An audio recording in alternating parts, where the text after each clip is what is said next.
আয়োজন মানে আচলতে তেনেকৈ ইমান কথাটো আমি ভবা নাছিলোঁ। দুটা সামাজিক সাংস্কৃতিক মঞ্চ অনুষ্ঠান তেওঁলোকে মহিলাৰ অনুষ্ঠান, দুটা অগ্ৰগামিনী সামাজিক সাংস্কৃতিক মঞ্চ আৰু সংশোধনী তেওঁলোকে মিলি পেলাই কথাত আলোচনা কৰিলে। তাৰপিছত আমাৰ লগত যোগাযোগ কৰিলে, আগবাঢ়ি আহিলে। তেওঁলোকে ভাবিলে যে তিনিদিনীয়াকৈ সেই দিনটোৰ কাৰণে কিবা এটা ইয়াত প্ৰাৰ্থনা বা অন্য সাংস্কৃতিক জুবিন যিহেতু এখন জগতৰ সৈতে জড়িত, গতিকে তেনেকুৱা ধৰণৰ ধৰ্মীয় আৰু সাংস্কৃতিক অনুষ্ঠান ধৰণে কৰি পেলাই তেওঁৰ প্ৰতি আৰু সেই দিন তিনিটা দিন তেওঁলোকে কিবা এটা কৰিব। তাৰপিছত যোগাযোগ হ'ল। আমিও ভাবিলোঁ যে যিহেতু জুবিন ক্ষেত্ৰৰ যিসকলে চোৱা চিতা কৰিব, এখন কমিটি আছে, তেওঁলোকৰ লগত আমি কথা পাতিব লাগিব।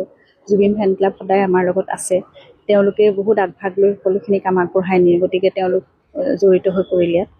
এতিয়া ইয়াত অকণমান মেৰামতিৰ কাম আছে, কাৰণ বৰষুণৰ দিন যে অলপ ফ্ল'ৰিংবোৰ বেয়া হৈ গৈছে।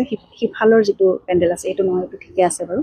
তো সেইখিনি অকণমান মেৰামতিৰ কাম অলপ কৰিব লাগিব। সেইকাৰণে আমি প্ৰশাসনৰ লগত তেওঁলোকে যোগাযোগ কৰিব, সেইখিনি তেওঁলোকৰ পৰা সহায় বিচাৰিব।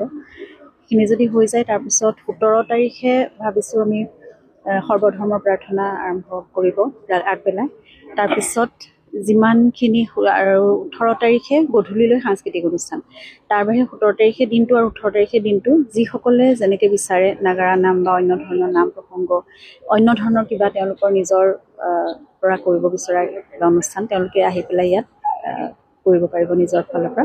আৰু 19 তাৰিখে ৰাতিপুৱাৰ আগবেলা, একদম ৰাতিপুৱাৰ পৰা ইয়াত আসন স্থাপন কৰিব। আসন স্থাপন কৰি পেলাই তাত ভাগৱত পাঠ হ'ব দিনটো, আৰু গধূলিলৈ এভাগ ভাওনা হ'ব।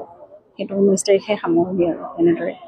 গতিকে সকলোৰে সহায় সহযোগিতা বিচাৰিছোঁ, আৰু যিসকলে বিচাৰে তেওঁলোকে ইচ্ছুক, যিয়ে জুবিনৰ কাৰণে কিবা এটা কৰিব বিচাৰে, তেওঁলোক আহিব পাৰিব, ইয়াত অংশগ্ৰহণ কৰিব পাৰিব, সহায় সহযোগিতা আগবঢ়াব পাৰিব। আৰু সাংস্কৃতিক অনুষ্ঠানটো আমি ভাবিছোঁ যেনেকৈ বিচাৰে আমাৰ সাংস্কৃতিক জগতখনৰ সৈতে জড়িত সকলো, বা যিসকলে কিবা এটা কৰিব বিচাৰে জুবিনৰ কাৰণে, আহি এখন মুকলি মঞ্চৰ নিচিনাকৈ থাকিব আৰু তেওঁলোকে অংশগ্ৰহণ কৰিব পাৰিব। কিন্তু সেই আৰু সময় সীমিত, গতিকে গোটেই দিন ৰাতিটো কৰি থাকিব নোৱাৰি, আৰু দিনৰ ভাগত ৰাতিৰ এটা সময়লৈকেহে কৰিব পৰা যাব। গোটেই নিশাটো কৰোঁ বুলি ভাবিলেও সেইটো অসুবিধাও হ'ব। সেইমতে ব্যৱস্থা এটা কৰিব লাগিব। আৰু তিনিদিনীয়া কাৰ্যসূচী সেয়াই এতিয়া আলোচনা হ'ল, আৰু সভা এখন সৰুকৈ অনুষ্ঠিত কৰি সেয়াই মীমাংসা কৰা হ'ল। নাই, তেনেকুৱা কথা নাই। সকলোৱে বিশিষ্ট। ইয়াত জুবিনৰ ওচৰলৈ যি আহে সকলো বিশিষ্ট। তাত আৰু বিশিষ্ট বুলি বেলেগকৈ কথা নাই। মৰমত আহিব, সকলোৱে আগ্ৰহ হেঁপাহেৰে আহে, শ্ৰদ্ধা ভক্তি লৈ আহে, গতিকে সকলো বিশিষ্ট।